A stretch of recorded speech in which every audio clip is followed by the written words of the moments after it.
The next map begins with this animated cutscene. It's almost like they ran out of budget. That certainly won't be something that shows up later to cause massive controversy or anything, but it seems that the Origins crew built a robot at the Giant, and now they're piloting it to invade this base. They finally make it, but then the zombies show up for literally no reason. You know, it really just seems like the Zombies team is tasked with making zombies maps, but they really just want to do some other shit. And I mean, like, that sounds exactly like me in my videos, but for real. Do you remember the events that took place at Griffin Station? And I don't mean the events of Moon, but rather those that took place before the storyline even began. The events that you learned of through the radios in Moon, when Richtofen was working on Griffin Station and the MPD behind Maxis's back with the help of Dr. Groff. In the map to Eisendrache, we step smack dab in the middle of all of that as Griffin Station is actively being worked on, and Operation Shield, the contingency plan in the event of a zombie outbreak, was not yet set in motion. The Eisendrache places you in one of Group 935's many bases called Eagle's Nest, a castle in the mountains of Austria. Sounds familiar. Taking the gondola up to the base, we see this rocket take off into the sky. It could possibly be part of the many tests the Nazis did for the V2 rocket, but honestly it doesn't matter, especially when you consider more important things like the program dialogue of Maxis that plays whenever you use any one of the base's many facilities, or live dialogue of Dr. Groff himself from the moon reacting to Richtofen's arrival. Eagle's Nest, this is Griffin Station. Come in. This is Eagle's Nest. Over. Richtofen, is that you? When we didn't hear from you, we feared the worst. Fear not, Dr. Groff. It is me, Edward. Any reports from the Giant suggesting my demise are erroneous. Now, this is the point in the story where some interesting facts come up, and I want to reassure you that you can have Joe Biden level dementia and still understand and remember just as much of the story as an otherwise healthy individual. You'll mix up names, probably confuse Dr. Groff for Dr. Schuster or some shit, just as Biden confused the president of Mexico for that of Egypt. And while mixing up the presidents of two countries that are an ocean apart while you're representing the most powerful country in the world is downright stupid, in the context of COD Zombies, they're like shit, bro. You can mix up just about anything and it'd be completely understandable, bro. And I think the real interesting thing here has nothing to do with COD Zombies, but rather with the fact that even with his late-stage dementia, Joe's still the best candidate in the election. Like, the US really be out here asking y'all to choose between a dementia patient who should be in hospice and a convict who wants to bring about the fucking Fourth Reich for you. Now that's the Keither versus Apocalyptic check COD Zombies could only ever try for. So what I want you to remember is how Richtofen, Dr. Groff, and their associates had been working on Griffin Station along with the MPD before Operation Shield was set in motion. The only problem is, while everything went normally in the original storyline, albeit with a few hiccups like Samantha's ending up in the MPD, in this storyline we kinda just hopped in and game ended Richtofen before everything following Maxis and Samantha's teleportation could even happen. Bro never saw it coming for real. Skill issue. As this was all happening, Groff and his associates were on the moon working on the MPD. Richtofen and Groff normally kept in touch, so naturally after his death, Groff hadn't heard back from him in a while, and so he assumed the Derisa facility had been somehow compromised, thereby assuming control of all 935 related operations himself and suspending all MPD related experiments. Though even after the MPD experiments were stopped, strange things began to happen. Despite the fact that all testing of the MPD has been put on hold, we have nonetheless observed a series of unprecedented and, dare I say it, erratic behaviors exhibited by the pyramid. Comms interference and power outages have become commonplace, leaving many fearful for their own safety.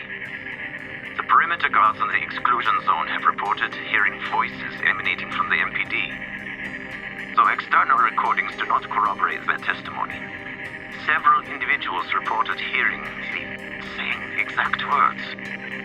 I must go to her. The loop must be closed. While most accounts claim that the words were spoken by an unidentified individual, several seem to believe that the quotation came from Dr. Maxis. That, I know, is not possible. Such is the increasing atmosphere of paranoia that we have taken to ensuring the placement of survival suits throughout the facility, just in case the essential life support system should fail. The words allegedly spoken by Maxis are interestingly similar to those in Origins, where he exclaimed that the paradox must be resolved right before entering Agartha. Groff eventually does hear back from Richtofen.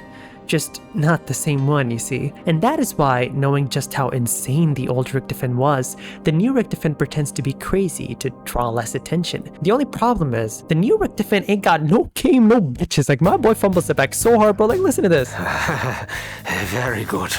I will proceed with Operation Shield and join you shortly. So you're telling me that a clinically insane man who once butchered many prisoners of war out of lust and who talked like the most insane person in the world now sounds like the average femboy with very good, I'll proceed with Operation Shield. Like, bro, that is not a deranged psychopath. That is literally just the average computer science major. The only thing new Richtofen's proceeding with is Operation Skirt and Thigh Highs, bro. Like, the old Richtofen was many things, but he was not a femboy, and Groff knew that, which is why this shit literally does not work on Groff, bro. Like, especially not after he views the security feeds at the facility and sees Richtofen literally hitting a chill with the test subjects. Bro then, very reasonably, decides to put the entire facility of Eagle's Nest in lockdown and dubs the new Richtofen a spy. The entire premise of the map is revealed in some dialogue and a few Easter egg steps. We have come here to this base, Eagle's Nest, to secure the body of the original Dempsey. The only problem presents itself in that the rocket we saw launch upon arriving at the base, yeah, that rocket was actually holding the body of Dempsey, preserved in a cryo chamber, headed for the moon, where presumably Groff would use him to continue experimenting with the MPD. The quest revolves around retrieving the body of the old Dempsey, whom I will just refer to as Dempsey 1.0, as Richtofen 2.0, which is to do something to him with the summoning key. But before doing that, we need to acquire this ancient bow. Now, the Nazis are known to have looked for strange artifacts around Germany, in a bit to verify their Aryan history, even going as far as to manipulate a lot of the data the archaeologists came up with in favor of their own fabricated agenda. To see this ancient bow in the facility is pretty interesting when you consider how it could have been one of the many artifacts they'd found during excavation. However, I am leaving out the 3 dragons that come out of the fucking wall. Like, I wish this had some real life basis, but like, shit, bro. The steps to the Easter egg are mostly arbitrary as usual, but a few steps involving time travel are rather interesting. There's a step where you supercharge the teleporter in the map with some weird energy using the bows and go back in time to when Dr. Groff was in the facility. You can hear Groff and Richtofen having a back and forth regarding the human teleportation test that Groff had been slightly averse to. But the more important thing is that we can finally put a face to the name. Bro looks just as I imagined, for real. What you know about? We come here to do a bunch of paradoxical bullshit and stealing what looks like a soul canister for the MPD on the moon and some fuses on this box right here, all in the past. We remember the code he writes down for the safe and then use it to open the safe in the future. As for the fuse, we insert it into one of the towers for the death ray, which is a device with a very human design philosophy, I have to say. And after a random ass game of Simon Says, the rocket in space carrying Dempsey presumably explodes as the cryo chamber containing Dempsey comes immediately crashing down with complete disregard for both the rotation of the Earth and the passage of time, of course. And the only thing to take away from this is how shitty the security protocols in this facility really are. Like, Group 935 really be securing their nuclear launch codes behind a memory game made for toddlers for real. Now, it's at this point that Groff audibly gets upset at our actions, whereupon he activates the pod security controls. Richtofen, whoever you may be, do not know your true intentions, but make no mistake, I will not allow you to succeed. And that's when we realized that this quest really isn't as straightforward as we initially thought. What the fuck is this doing? Now, this is the perfect time to bring up a certain point.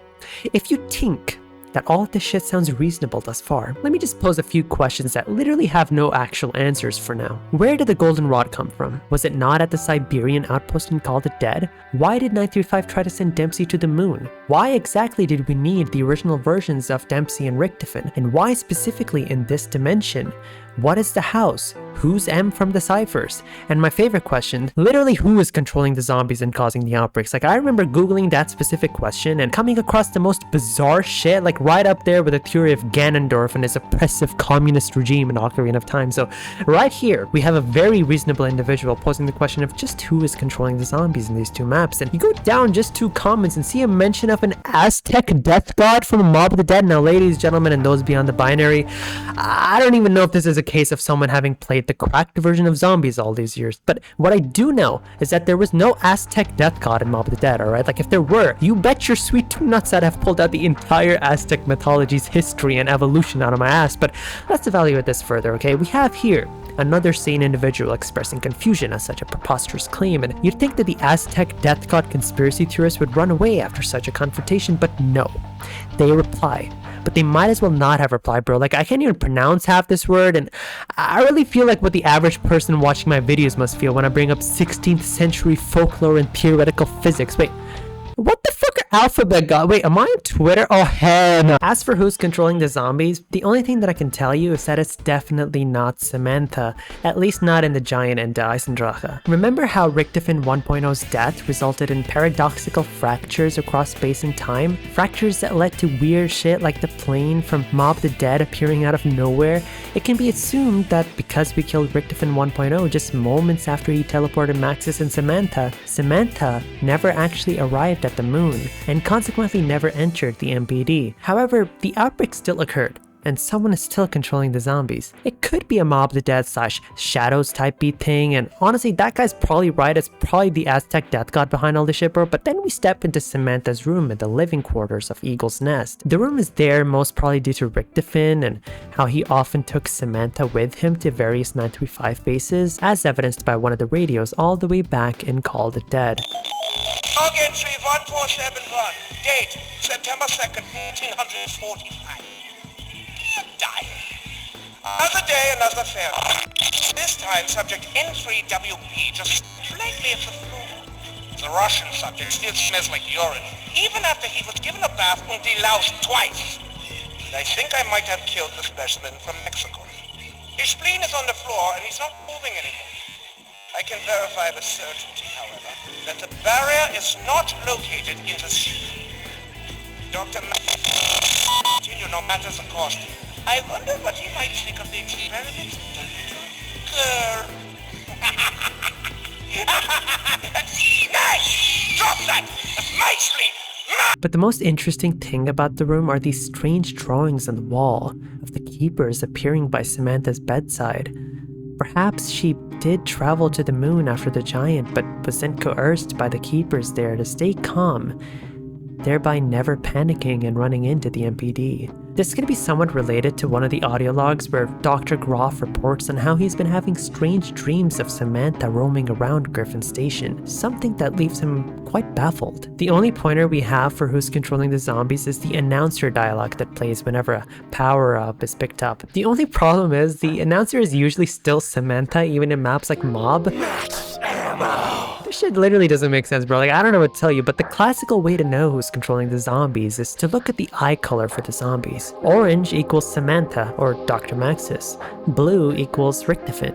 And red equals fucking Aztec death god. I don't fucking know. But then you also have light purple in Origins, and it's like, who the hell could that be? Like, honestly, I will maintain that it's likely just a Shadow Man controlling the zombies and Mob and Shadows. As for the Giant and the Eisendrache, I literally cannot tell you. Like, it can't be the Shadow Man, unless he can still exert his power from inside the summoning key, but it might be the Apocalyptic overlords the Shadow Man spoke of in Shadows of Evil. All I can tell you is that while we don't really know who controls the zombies here, Richtofen does. I hear you, and I know who you are. Yeah, he also says this in Origins, I know, but all I can really say is just how stupid all of this really is. Like, I know this is a zombies lore explanation video, but this shit is not as well written as people think it is. And this is not necessarily exclusive to Blundell's zombies either. I can still pull a bunch of general questions out of my ass that basically have no answers. Who is the person in the Kino closet? How did we go from simple writings on the walls of Iraq to Lovecraftian deities and fractured multiverses? Could we really just be taking a fun side game mode a bit too seriously? Did the four characters ever explore each other's bodies? Wait, that one they did, I just remembered. Let go! That's not a lever! Richtofen! The room adjacent to Samantha's also has a few things of note, namely the images projected on the wall. Many of the images relate to the development of Griffin Station, with this one early image of the MPD leading the community to think that we were gonna get a zombies map in Egypt for some reason. Like, bro, that is just the MPD. This image shows us what looks like an organ, possibly the spleen Richtofen removed from the Mexican test subject, as heard of in one of the radios from Call of the Dead. Next, we see a picture of the test subjects being placed in cryochambers, including what looks to be Richtofen for some reason, and y'all know what happens when you overthink a storyline, so I'ma just go on over to the final image. Group 935 scientists experimenting on the fossilized remains. of the Keepers.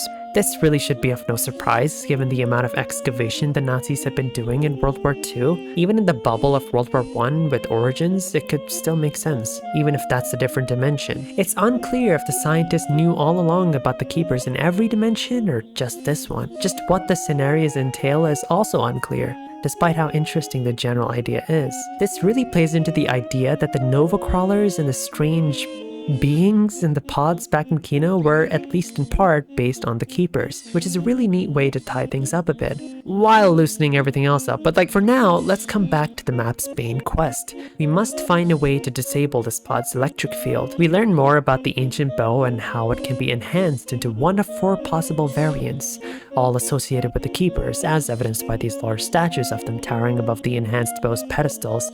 Now, I want you to bear with me, because I'm about to say some shit not even crack addicts would dream of saying. We need to steal the MPD from the moon. That's right. We need to get the MPD, pack it up, put it inside one of our pockets, and come back. So already I can tell you we on some SVR 2011 type shit where you gotta build a time machine using a phone box, and so you just... Okay, interact.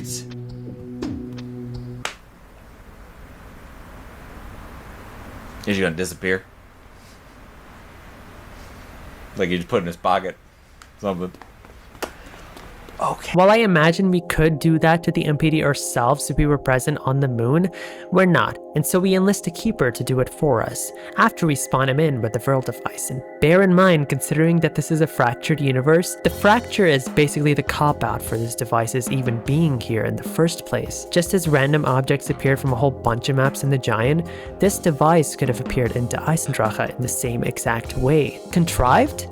Thankfully, I don't know what that word means. With the main bows being called the Wrath of the Ancients and the Vril device spawning in the Keeper, we can more than firmly establish that the Ancients spoken of in Origins are in fact the Vril or the Keepers. But coming back to the quest, we basically supercharged this Keeper using energy from the elements of all possible bow variants, with the ancient stone slab we acquired coming in handy for one of the variants. And if you think that this literally makes no sense, it's okay. You can think of it as Vril energy that we're gathering up from all the bows, which as we know is completely grounded in reality, of course. After all 4 variants are done, the Keeper materializes and literally ascends to the moon, where he puts the MPD in their pocket before coming back to the Earth with it. My God. Attention all stations! We have a security breach! We have a Keeper manifestation within the facility! The MPD is under threat! Don't come any closer! Stay back! The only problem is, the MPD took the Keeper inside it, whereupon the Keeper began to fall prey to corruption. The same corruption that led Samantha, Richtofen, and Maxis to insanity. The Apothecon's corruption. And you might ask why we even needed the MPD, and I honestly don't know, bro, but like I assume it's just to force Groff to get rid of the electric field surrounding Dempsey, but honestly, it's anyone's guess. But it's at this point where we must fix the MPD by placing the soul canister we stole in the past, and then we travel inside it using ancient magic or some shit, I don't even know. But here we enter what is possibly the symbolic mind of the corrupted Keeper, where we must subdue them and rid them of their corruption. The boss fight is sequenced with a few phases where it gets more and more difficult to survive as time passes, but unfortunately for the Keeper, the Stormbow exists. And so naturally it leads to the production of the rather interesting video titled Submissive Keeper Gets Gangbanged. You know what, never mind. After cleansing the Keeper of corruption, we of course return to the map. Dr. Groff seems to be at his wit's end, and he makes a rather desperate threat. It is now beyond doubt that your actions pose a threat to the work of Group 935! Your treachery leaves me no option but to take steps to ensure your termination, even if it means the destruction of the castle itself! Groff prepares to destroy Eagle's Nest to prevent Richtofen 2.0's plan from jeopardizing 935's own plans. The only logical and proportional response to such a threat is, of course, to destroy the fucking moon in its entirety. Now listen, bro.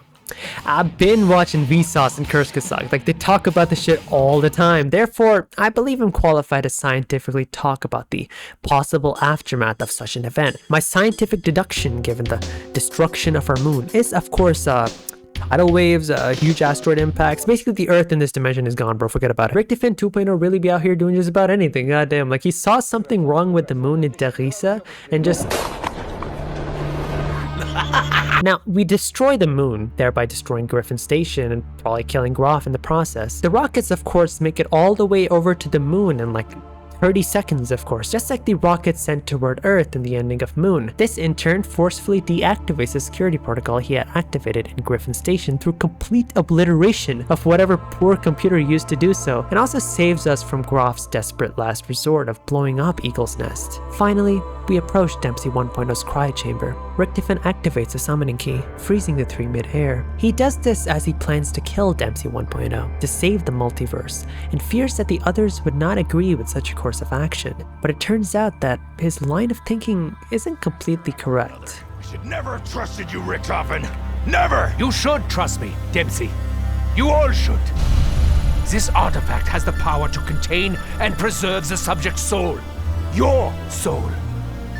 But it can only be done after the moment of death, just as you saw me do to my other self. It is the only way. Wait! If someone's gotta take him out to save the universe, then it should be me that does it.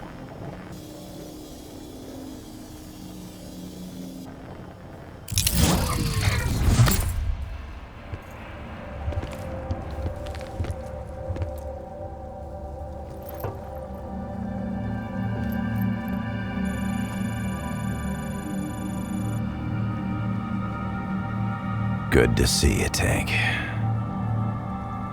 It's quite interesting that Richtofen brings up that he did the same for his other self in the Giant. We see Dempsey 2.0 deactivate his other self's life support before his soul quite visibly enters the summoning key. In the Giant, we did see Richtofen 2.0 kneel down after the death of his other self, but no visual confirmation was really ever given. Perhaps it was just to keep all of this as a surprise for later. Or perhaps Richtofen is deliberately misleading us. Regardless, he appears to be undertaking a rather bizarre plan that involves killing each of their other selves in a bid to capture their souls inside the summoning key for some greater purpose. This is supported by the scraps of paper found in Shadows that tells us of how Richtofen wishes to tell the others that they all must die. A glimpse into Richtofen's mindset is possibly given in the map's main song, Dead Again. And I am aware that I've not discussed the songs for both Shadows and the Giant. The two songs in Shadows are mostly just thematic, while the song in the Giant is just a remix of Beauty of Annihilation, something we already discussed. Now the song Dead Again begins with lines describing a wolf just around the corner, so to speak. This is rather interesting as it could tie into a side story present in the map,